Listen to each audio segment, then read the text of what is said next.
இப்போது ஒரு 10 வருஷத்துக்கு முன்னாடி வரைக்கும் கல்யாணம் ஆன பொண்ணுங்களை சொல்கிறேங்க. அதுக்கப்புறம் கல்யாணம் ஆன பொண்ணுங்களுக்கு கூட நிறைய பேர்த்துக்கு வீட்டில் வந்து சப்போர்ட் இருக்கும். அதாவது அம்மா வீட்டில் வந்து சப்போர்ட் இருக்கும்.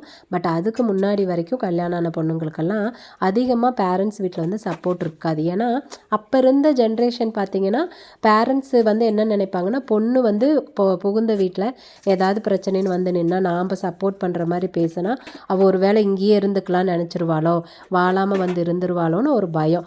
இதில் மற்றவங்க என்ன சொல்லுவாங்களோன்னு தான் பயமே தவிர பிள்ளைக்கு என்ன பிரச்சனைங்கிறத தாண்டி அதுதான் அதிக பயமாக இருக்கும். ஸோ அந்த மாதிரி நிறைய வீட்டில் இருக்குங்க. நான் என்ன சொல்கிறேன்னா, அது வந்து தப்பு யார் வேணாலும் இருக்கட்டுங்க. பொண்ணோ அதாவது பொண்ணு மேலேயோ மருமக மேலேயோ யார் மேலே வேணாலும் தப்பு இருக்கட்டும். நீங்கள் முதல்ல அந்த பொண்ணு என்ன சொல்லுதுன்னு காது கொடுத்து கேளுங்க. அதுக்கப்புறம் உங்களுக்கே தெரியும் அது யார் மேலே தப்பு இருக்குதுன்னு சொல்லிட்டு. ஒரு வேளை சரி மருமக மேலே தான்ப்பா தப்பு இருக்குது, அவர் தான் சண்டை போடுறாரு, அடிச்சிட்டாரு, திட்டாரு, எது வேணாலும் இருக்கட்டுமே இருந்துச்சுன்னா எத்தனை வீட்டில் இங்கே மருமகனை கூப்பிட்டு கண்டிக்கிறீங்கன்னு மனசாட்சி தொட்டு சொல்லுங்கள். இப்போவும் கண்டிப்பாக எனக்கு அம்மாவாக இருக்கிற வயசு இருக்கிறவங்களும் பார்க்குறீங்க. கொஞ்சமாவது வந்து மனசாட்சி தொட்டு சொல்லுங்கள். கண்டிப்பாக கேட்க மாட்டேங்கிறீங்க. ஏன் அப்படின்னா, ஐயோ மருமகனையெல்லாம் பேசக்கூடாதுப்பா, அது எப்படி பேசிட்டா நாளைக்கு அவி மூஞ்சில் முழிக்கிறது, நம்மள அங்கே தானே போய் வாழ வேணும், அப்புறம் எப்படி நல்லா வாழும், இப்படி தான் யோசிக்கிறீங்க. ஆனால் தப்பு தாங்க, ரொம்ப ரொம்ப தப்பு நீங்கள் நினைக்கிறது.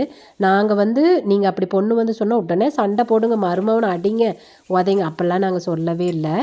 என்னன்னா காது கொடுத்து கேட்டுட்டு ஒரு வேளை மருமகன் தப்பு இருந்தால் அவங்ககிட்ட நீங்கள் பொறுமையாக சொல்லலாம். சண்டையெல்லாம் போடாதீங்க, திட்டாதீங்க, பொறுமையாக நீங்கள் சொல்லுங்கள். ஏன்னா நிறைய வீட்டில் பார்த்தீங்கன்னா இந்த அதாவது வீட்டுக்காரெல்லாம் என்ன பண்ணுறாங்கன்னா, பொண்டாட்டிக்கு வந்து சப்போர்ட் இல்லை, பேரண்ட்ஸ் வீட்டிலேருந்து நம்ம எது பண்ணாலும் அவளுக்கு எதுவுமே கேட்க மாட்டேங்கிறாங்க அப்படின்னு ஒரு சூழ்நிலை வரப்போ தான் ரொம்ப வந்து அவங்க டார்ச்சர் பண்ண ஆரம்பிக்கிறாங்க, சின்ன சின்ன விஷயத்துக்கு கூட.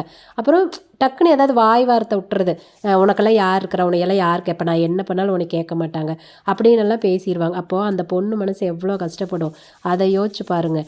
ஸோ என்ன வீட்டுக்காரை நம்பி தான் நம்ம அங்கே போகிறோம்.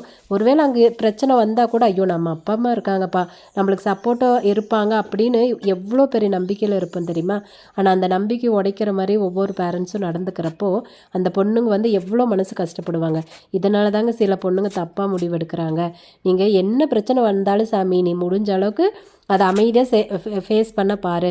உன்னால் முடியலையா, நாங்கள் இருக்கோம், எங்ககிட்ட வந்து சொல்லு, நானுங்க அதை தீர்க்க முடியிற பிரச்சனையாக இருந்தால் நாங்கள் தீர்த்து வைக்கிறோம் சாமி, நீயா எதுவும் தப்பாக முடிவெடுக்காத, எதுவாக இருந்தாலும் பெற்றவங்ககிட்ட சொல்லி பழகு அப்படின்னு நீங்கள் சொல்லி பாருங்கள். எந்த பொண்ணும் தப்பான முடிவு எடுக்கவே மாட்டாங்க. கண்டிப்பாக ஓடியாந்து உங்ககிட்ட தான் சொல்லுவாங்க. தயவுசெய்து இன்னுமேட்டுக்காவது பேரண்ட்ஸ் இந்த மாதிரி நடந்துக்குவாங்க.